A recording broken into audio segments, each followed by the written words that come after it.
Tim Pemenangan Nasional Paslon nomor urut 3, Ganjar Pranowo dan Mahfud MD melaporkan adanya tindak kekerasan yang dialami oleh sejumlah relawan di beberapa daerah.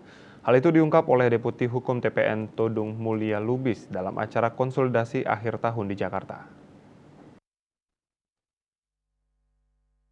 Tim Pemenangan Nasional Calon Presiden dan Wakil Presiden nomor urut 3 Ganjar Pranowo dan Mahfud MD melaporkan adanya tindak kekerasan yang dialami oleh sejumlah relawan di beberapa daerah.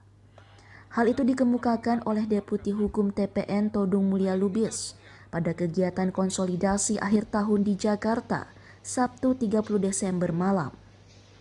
Pihaknya menerima laporan adanya tindak kekerasan yang mengakibatkan 1 orang relawan di Klaten meninggal dunia. Sementara 4 orang lain juga mengalami penganiayaan di Boyolali sehingga mereka luka-luka.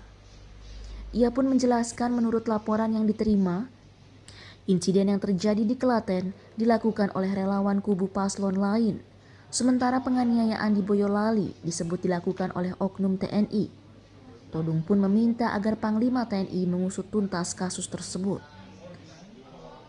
Jadi saudara-saudara sekalian, brutalitas ini membahayakan integritas pemilu.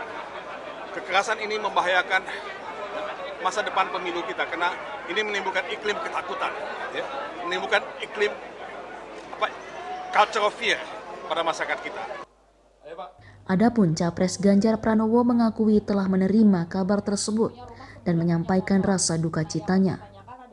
Saya turut berduka pada yang kemarin saya dikabari dari lawan yang meninggal dunia, maka kita minta tim pemenangan untuk segera urus dan sekarang tim hukum sedang mendalami soal itu. TPN Ganjar Mahfud pun juga meminta agar semua pihak dapat menghormati hukum yang berlaku dalam kontestasi pemilu 2024. Dari Jakarta, Arya Sindiara, Pradana Putra Tampi, Kantor Berita Antara, mewartakan.